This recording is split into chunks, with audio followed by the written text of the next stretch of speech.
Hello everyone, welcome to my YouTube channel. This is Meenal कंजोलिया on my channel MK Physics. So जैसा कि हम जानते हैं कि दिवाली वैकेशन की वजह से हमारी वीडियोस में बहुत सारा गैप आ चुका है, but again I am back with my video on topic Gauss law. जैसा कि हम हमारी प्रीवियस वीडियो में जाके second chapter which is Gauss law and its application start कर चुके थे. हम इलेक्ट्रिक गॉस लॉ से रिलेटेड जो सबसे इंपॉर्टेंट चीज़ है विच इज़ इलेक्ट्रिक फ्लक्स हम पढ़ चुके थे. इलेक्ट्रिक फ्लक्स के बारे में मैं आपको बहुत अच्छे से डिटेल्स में बता चुकी हूँ.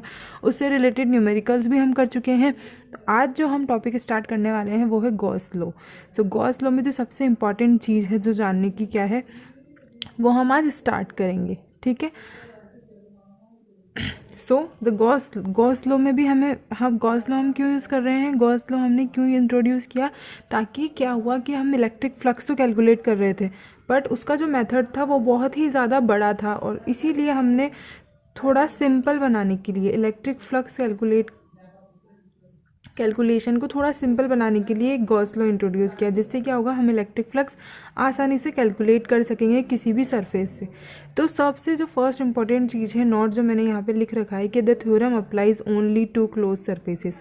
इसका मतलब क्या हुआ, अगर हम ये थ्योरम तभी अप्लाई कर सकते हैं जबकि कोई भी सरफेस अगर हम ले रहे हैं तो वो कैसा हो, क्लोज्ड सरफेस हो. मतलब इस तरह का क्लोज्ड सरफेस हो. ठीक है, कहीं भी ओपन नहीं होना चाहिए. इस तरह का ओपन सरफेस नहीं हो सकता है, क्लोज सरफेस होगा तभी हम गॉस लॉ अप्लाई कर सकते हैं. ठीक है. अब गॉस लॉ का स्टेटमेंट क्या है, मतलब what is our Gauss law. तो हम जैसे कि जानते हैं कि हम एकदम डेफिनीशन सब कुछ देखते हुए चलते हैं. तो आइए हम इसकी डेफिनीशन देखते हैं या हम इसका स्टेटमेंट देखते हैं इस लॉ का, कि हम इसको किस तरह अप्लाई करेंगे और किस तरह इसका क्या स्टेटमेंट है. सो अगेन जो हमारा गॉस थ्योरम है, गॉस लॉ है, उसका जो स्टेटमेंट है वो किस तरह है, the total electric flux through a close surface enclosing a net charge Q is equals to 1/एप्सिलॉन टाइम्स ऑफ क्यू. अब इसका जो मैथमेटिकल फॉर्म हुआ वो क्या हुआ कि सपोज़ कोई इलेक्ट्रिक फ्लक्स अगर हमें निकालना है through a close surface, suppose ये कोई एक क्लोज सरफेस है. ठीक है, ये कोई हमारे पास क्लोज सरफेस है. इसमें जो इलेक्ट्रिक फ्लक्स होगा वो कितना होगा, 1/एप्सिलॉन times of the net charge. मतलब ये जो सरफेस है इसमें बहुत सारा चार्ज है कुछ अलग अलग, पर जो नेट चार्ज है, नेट चार्ज क्या है हम मान लेते हैं स्मॉल क्यू. स्मॉल क्यू हमने यहाँ पे नेट चार्ज मान लिया इस क्लोज्ड सरफेस का. तो जो फ्लक्स होगा वो क्या होगा, flux will be is equals to q upon epsilon naught. Q upon epsilon naught क्या होगा हमारा पास, इलेक्ट्रिक फ्लक्स. ठीक है. तो ये हमारा जो है mathematical form of Gauss law है और ये हमारा गॉस लॉ का स्टेटमेंट है. आई होप आप लोगों को समझ आ गया होगा. आइए इसको एग्जांपल देके समझते हैं कि सपोज़ ये कोई एक क्लोज सरफेस है. ठीक है, चलो अपन कोई स्क्वायर ले लेते हैं. ठीक है, ये कोई क्लोज सरफेस है, इसमें अलग अलग चार्ज है, -q +2q +3q. ठीक है. तो अब जो इसमें इलेक्ट्रिक फ्लक्स क्या होगा, इस सरफेस के थ्रू इलेक्ट्रिक फ्लक्स हम किसी सरफेस के थ्रू ही कैलकुलेट करते हैं. तो इस सरफेस के थ्रू जो हमारा इलेक्ट्रिक फ्लक्स होगा वो कितना होगा, तो नेट चार्ज हमें निकालना पड़ेगा. तो नेट चार्ज क्या होगा, तो 5 will be equals to, net charge अगर हम निकालें तो -q +2q +3q divided by epsilon naught. ठीक है. तो क्या हो गया, 3 + 2 5 -1 that is 4q divided by epsilon not हमारा क्या हो गया, net flux through a close surfaces. तो ये हमारा हो गया गॉस लॉ. अब कितनी सिंपल तरीके से आसानी से हमने electric flux through a surface find कर लिया. ठीक है. तो सबसे पहली जो कंडीशन है वो है सरफेस क्लोज्ड होना चाहिए, तभी हम इलेक्ट्रिक फ्लक्स कैलकुलेट करने के लिए गॉस लॉ का यूज़ कर सकते हैं. ठीक है. अब इससे रिलेटेड जो अलग अलग फॉर्मूलेज हैं और हम इसे कहाँ कहाँ अप्लाई कर सकते हैं उसे हम आगे और अच्छे से पढ़ते हैं.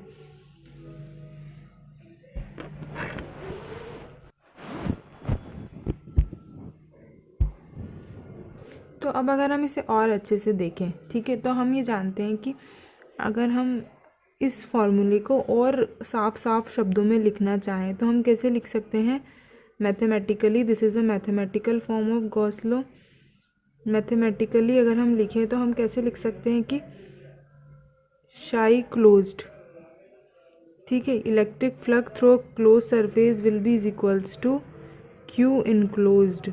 मतलब कितना चार्ज, नेट चार्ज उसमें इनक्लोज्ड है इस सरफेस में, डिवाइडेड बाय एप्सिलॉन नॉट, ठीक है, डिवाइडेड बाय एप्सिलॉन नॉट। अब ये आप देखिए कि अभी तक जो हमने पढ़ा था इलेक्ट्रिक फ्लक्स, जो अभी तक हमने इलेक्ट्रिक फ्लक्स का फॉर्मूला पढ़ा था वो क्या पढ़ा था, अगर हम इलेक्ट्रिक फ्लक्स कोई भी क्लोज सरफेस के लिए निकालते थे तो हमने क्या निकाला था, closed integral and E vector dot d S, ये हम निकालते थे electric flux E vector dot d S vector, ठीक है। ये जो एरिया वेक्टर हम कैलकुलेट करते थे और उसका डॉट प्रोडक्ट लेते थे इलेक्ट्रिक फील्ड के साथ, इस तरह हम इलेक्ट्रिक फ्लक्स कैलकुलेट करते थे। ये जो मेथड था ये बहुत ही ज़्यादा बड़ा था, ठीक है। तो अब अगर हम इक्वेशन फर्स्ट और इक्वेशन सेकंड को कंपेयर करें तो ये दोनों इक्वल हो गई, ठीक है। तो equation on comparing equation first and second we get closed integral of E vector dot ds vector will be is equals to q enclosed divided by epsilon naught, ठीक है। तो वही है इलेक्ट्रिक फ्लक्स कितना हो गया, total charge enclose divided by epsilon naught, ठीक है। तो ये जो इक्वेशन है, ये बहुत ही ज़्यादा इम्पोर्टेंट इक्वेशन है। It is very very important for this exam also and for your other competition exams, ठीक है। तो E dot d s is equals to q enclose upon epsilon naught, जब हमने इक्वेशन फर्स्ट और second को compare किया, मतलब Gauss law एक इलेक्ट्रिक फ्लक्स का ही एक पार्ट है, ठीक है। तो अब हम गॉस लॉ कहाँ कहाँ अप्लाई कर सकते हैं, क्या क्या कंडीशन होनी चाहिए हमें अप्लाई करने की। जैसा कि हम गॉस लॉ पढ़ चुके थे, तो गॉस लॉ से रिलेटेड जो पॉइंट्स हैं, इंपॉर्टेंट पॉइंट्स, वो हमें क्या क्या याद रखने हैं, वो है पॉइंट्स टू रिमेंबर। फर्स्ट जो पॉइंट है वो है कि summation of Q represent the algebraic sum of charges enclose by the surface. जैसा कि मैं आपको बता चुकी हूँ कि जो टोटल चार्ज, जो नेट चार्ज इनक्लोज है वही हम कैलकुलेट करेंगे, मतलब वही हम कंसिडर्ड करेंगे अगर हम क्लोज सरफेस ले रहे हैं तो गॉस लॉ में, ठीक है। नाउ द सेकंड पॉइंट है the flux entering the surface is considered as negative and the flux leaving the surface is considered as positive. ये मैं आपको इलेक्ट्रिक फ्लक्स में भी एक्सप्लेन कर चुकी हूँ कि अगर कोई भी सरफेस है, ठीक है, और अगर फ्लक्स क्या हो रहा है, एंटर कर रहा है, मतलब अगर ये जो सरफेस है इसमें जो नेट चार्ज है वो नेगेटिव है, ठीक है, तो जो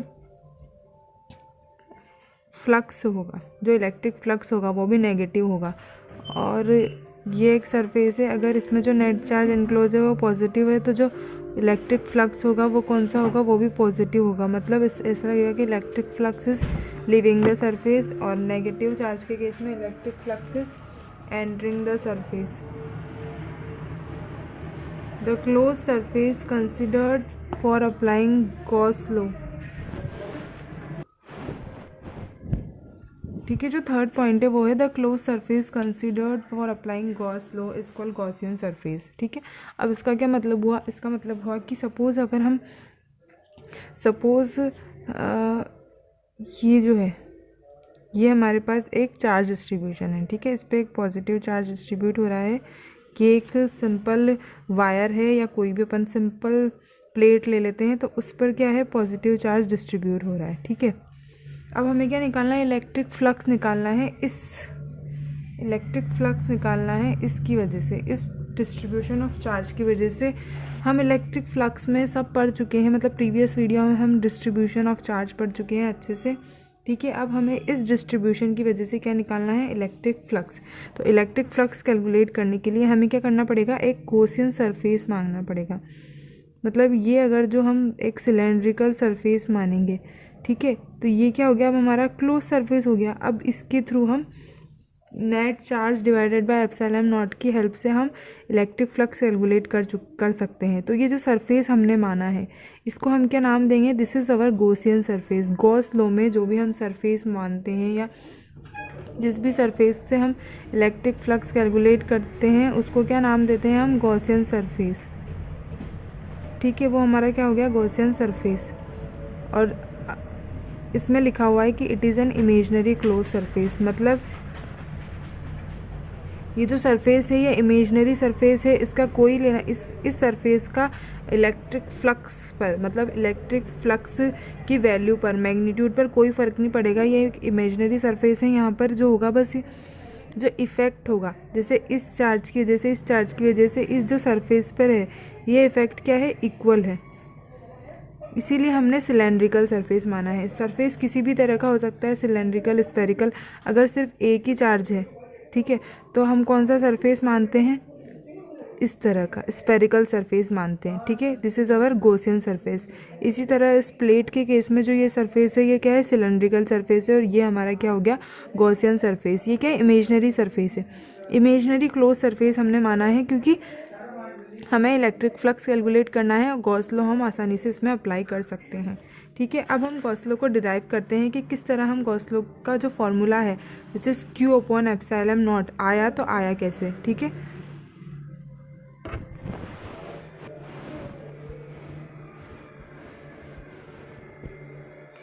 ठीक है, तो अब हम क्या देख रहे हैं, अब हम देख रहे हैं प्रूफ ऑफ गॉस थ्योरम। जैसा कि हमने फार्मूला डिराइव किया which is phi will be equals to q enclose upon epsilon naught, ठीक है। ये जो गॉस लॉ का फार्मूला हमने डिराइव किया है, ठीक है, तो इसको हम किस तरह, मतलब ये जो हमने फार्मूला लिखा है इसको हम किस तरह डिराइव करेंगे ये हम देखेंगे गॉस थ्योरम में, ठीक है। तो अभी हम सिर्फ स्फेरिकल सरफेस की वजह से डिराइव कर रहे हैं, ठीक है। तो अभी हमने यहाँ पे क्या माना है, एक प्लस चार्ज है जो कि स्फेरिकल सरफेस के सेंटर में एक प्लस क्यू चार्ज रखा हुआ है। इसके ये जो है ये कौन सा सरफेस है, स्फेरिकल सरफेस, इसको हम गॉसियन सरफेस भी कह सकते हैं, ठीक है। तो सबसे पहले हम यहाँ पर लिख लेते हैं कि हमें क्या क्या दे रखा है और हमें किस तरह क्या चीज़ कैलकुलेट करनी है, ओके।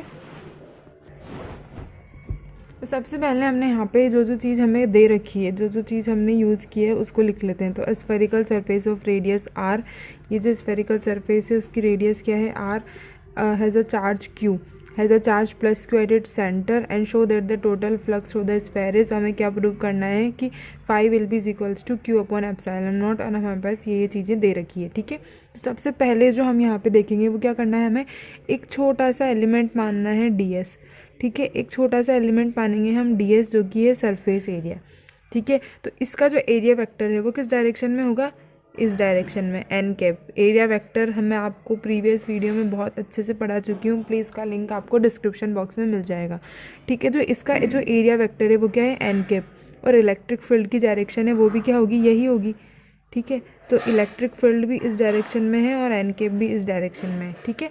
तो अब हम यहाँ पे सबसे पहले लिख लेते हैं कि हमने क्या क्या एज्यूम किया है, ठीक है। तो अभी तक हमने जो एज्यूम किया है वो हम यहाँ पे राइट डाउन करेंगे, तो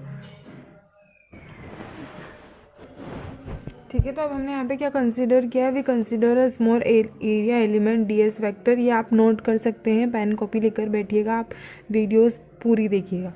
we consider a small area element ds vector on the surface of the sphere, the electric field at this point is radially outward. इस पॉइंट पर अगर हम देखें, ऐसे तो अगर हम कहीं भी देखें तो बहुत सारी जगह, इस जगह अगर हम देखें तो इस डायरेक्शन में है इलेक्ट्रिक फील्ड, इस जगह देखें तो इस डायरेक्शन में, ठीक है। तो अगर हमने सिर्फ ये एरिया एलिमेंट इसीलिए माना है ताकि हम किसी पर्टिकुलर डायरेक्शन में एक पॉइंट पर कैलकुलेट कर सकें, ठीक है। तो ds एलिमेंट माना हमने, इसका जो एरिया वेक्टर है वो भी इस डायरेक्शन में, इलेक्ट्रिक फील्ड भी इस डायरेक्शन में, ये मैं आपको पहले ही बता चुकी हूँ।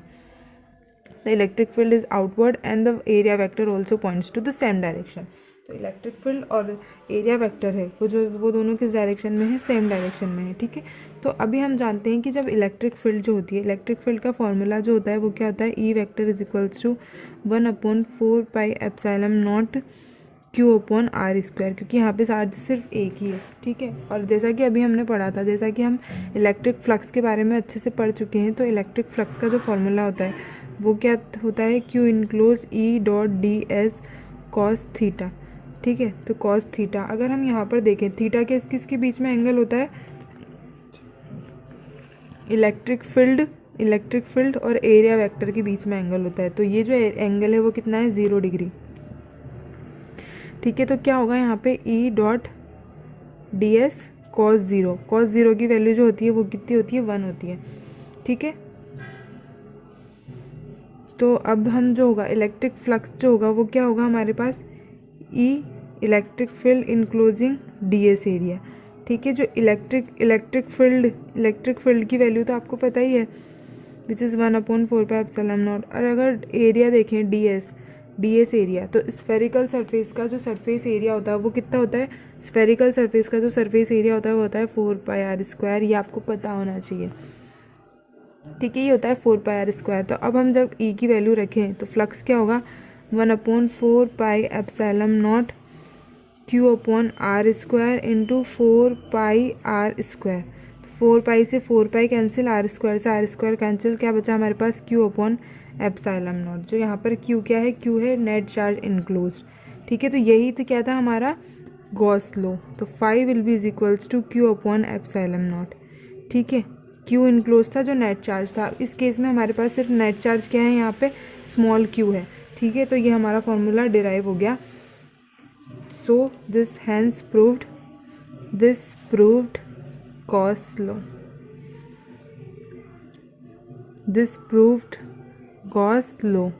Please like, share and subscribe my channel, and thank you for watching my video. And in next video we will be discussing about the question based on the Gauss law and its application. Thank you. Please like, share and subscribe.